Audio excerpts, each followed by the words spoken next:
There's this weird thing that goes on in postmodernism. It's a contradiction. It's really, really important to understand.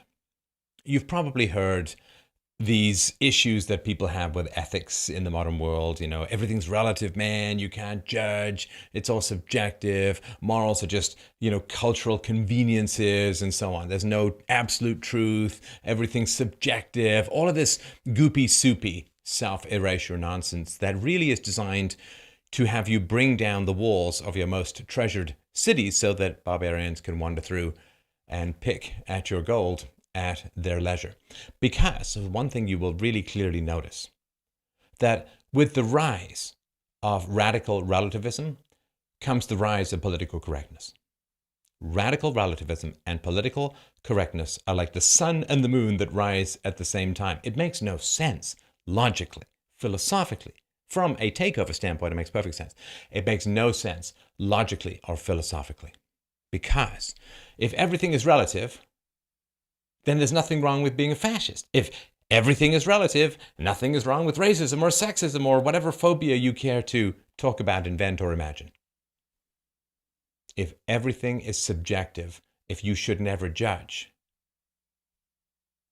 then there should be no justification for political correctness, for the various mob-ruled, jacked-up, hysterical lynch mobs that roam back and forth across the modern cultural and political landscape looking for undefended people that they can isolate and tear down and then hold up their reputational severed heads for the edification and fear-mongering of the crowd as a whole. You understand?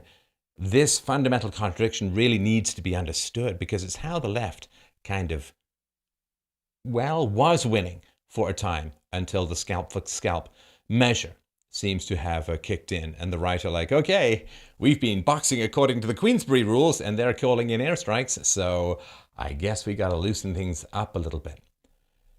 This is extraordinarily unremarked upon in society, but it's really something you need to mull over.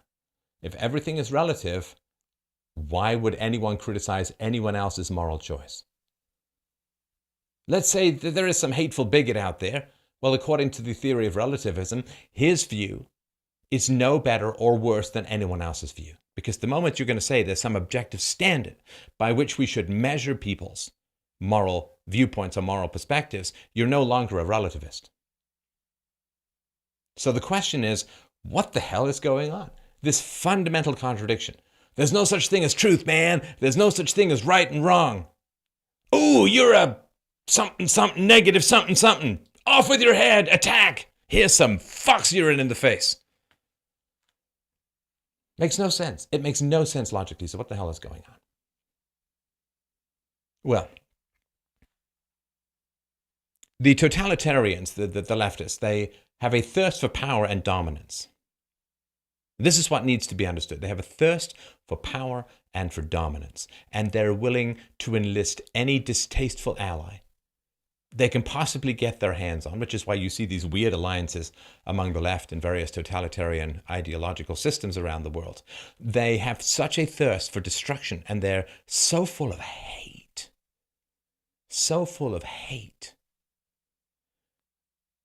that it's hard to comprehend that level of crazy. It's hard to understand. Like if you have a productive life out there, you've got a job, you got a family, you got friends, you enjoy hearty laughter at the follies of the world over a nice glass of mulled cider. If you have, a generally positive and healthy outlook in the world, then it's really hard to understand what motivates people to come up with these crazy, brain-twisting, can't win, don't lose, the only way to win is not to play kind of belief systems. It's hard to understand what a thirst for power they have over you because your life is satisfying and positive and happy and productive and so on, and you have love and all the good things that motivate you to jump out of bed every morning with a step in your feet and a song in your heart.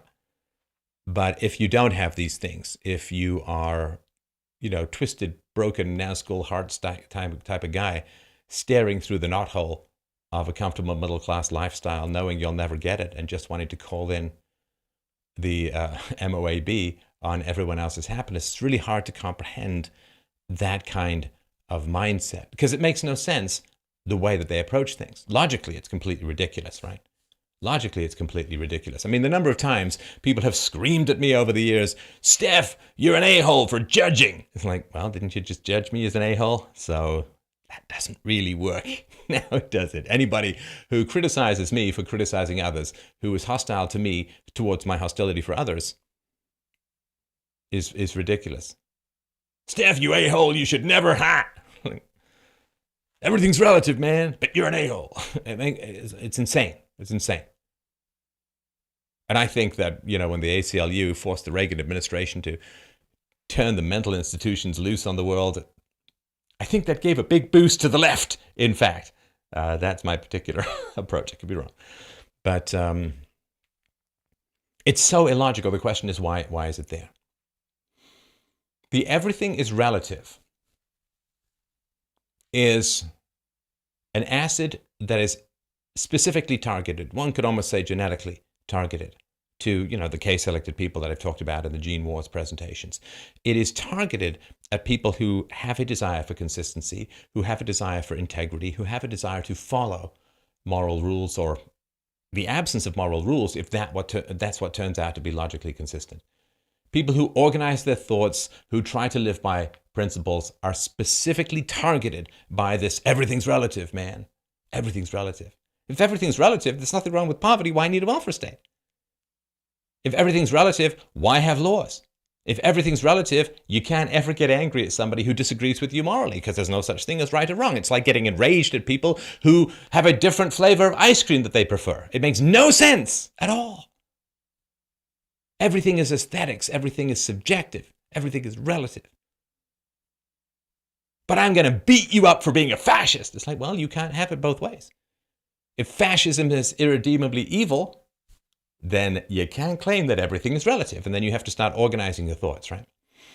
So there are two types of people in the world. It's an overused phrase, but sometimes it's still accurate. There are people who follow rules and people who use rules. You understand? There are people who follow rules and people who use rules.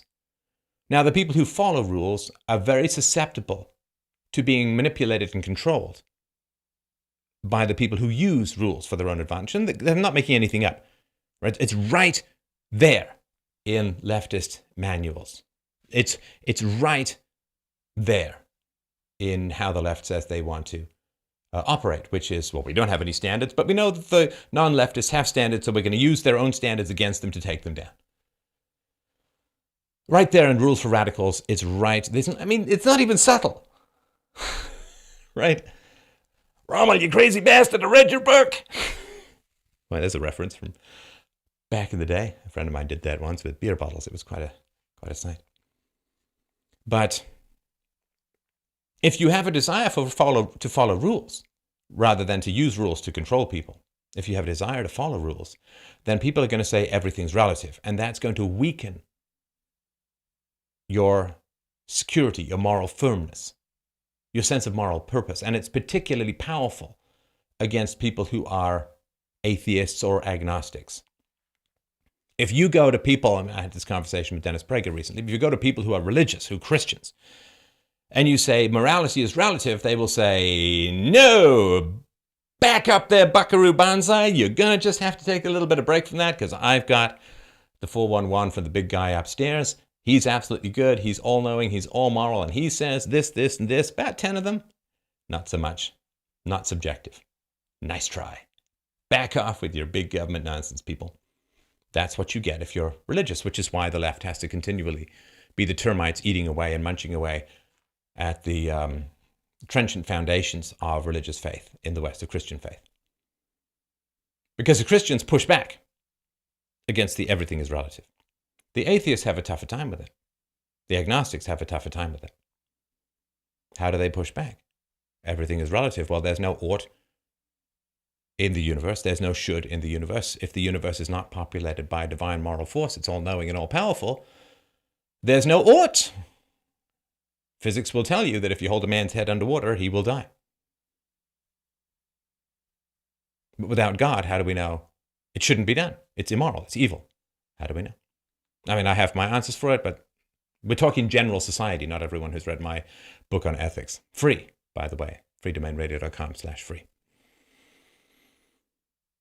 So when they say everything is relative, they are trying to weaken you. Now, this is why first they take down religion and then they take down the atheists who have nothing firm to stand on in the absence of a God.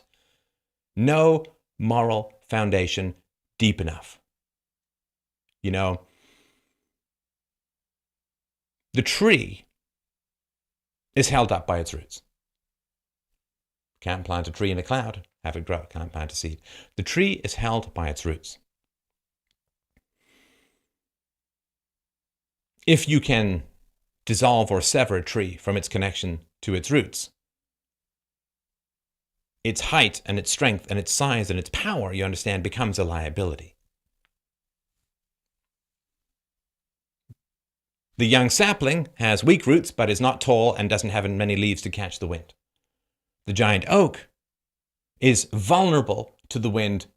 Therefore, it needs the depth and power and strength of its roots. If you can disconnect the tree from its roots, the largest trees fall first. The oldest trees fall first. The most mature trees fall first when the roots are severed. So first, they say there is no God. Not because they hate God, but because they hate universal morality, which pushes back against their thirst, demonic thirst, for power over other human beings. You can't own people who have a direct connection to the universal ethics of the divine. Thou shalt not steal, thou shalt not murder, thou shalt not bear false witness. They must take down God in order to sever the tree of the West from its roots. Now, once they have done that, they can say that everything is relative. And what do you say back? We have these traditions. Well, sorry, those traditions were religious and they're gone. Can't say we have this God. We can say we have these laws. It's positive law, not natural law. It's law justified as what is written in the books, not justified by any appeal to universality that can be intellectually sustained in the absence of a God. This is the old argument. You hear this all the time. People on the right. They say rights do not come from the government. Rights come from God. But when you say there is no God, everything is relative, and the comeback is, well, the laws are universal in the geographical region because that's the way they are. Well, the laws can be changed. The laws can be changed. There is no particular movement in Christianity to put the Ten Commandments under review. Let's get some lobbyists in here. Let's get some funny money from pharmaceutical companies in here and let's rewrite these guys. It's a living Ten Commandments. No, it's not. It's not. And that's the pushback. They take down God. They cut you from your roots. Everything is relative. And then, because you're used to following rules, and rules are a good thing to follow if the rules are good, then you say, well, if there are no rules, there's nothing to defend. If there's no universal morality,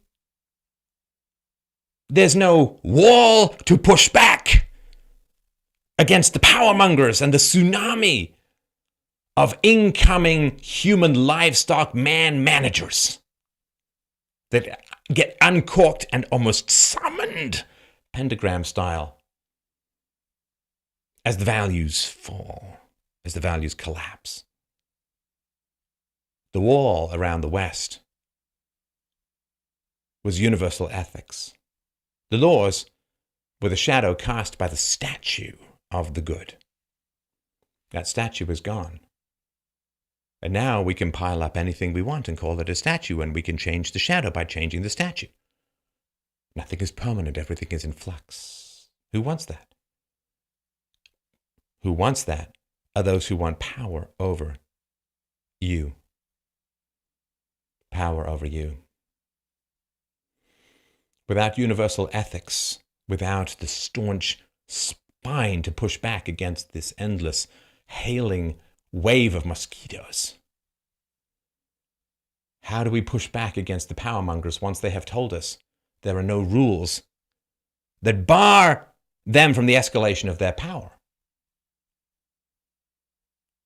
Now we ride into battle with no armor. The one job, as God began to fall in the West, the one job the philosophers had was to find a substitute for universal ethics, and they failed. And they failed, and they failed, and they distracted, and they co-joined with the enemy, and they collaborated, Vichy style, with the coming escalating destroyers of the West. You had one job, philosophers, to defend the universal ethics that was the shining light of the West, the city on the hill in white. The light that should have banished all shadows from the world where they're capable of being banished. And you let that light go out. Hell, you stood around and pissed on it. You Marxist, relativistic, postmodernistic piles of crap. So when people come to you and they say everything is relative,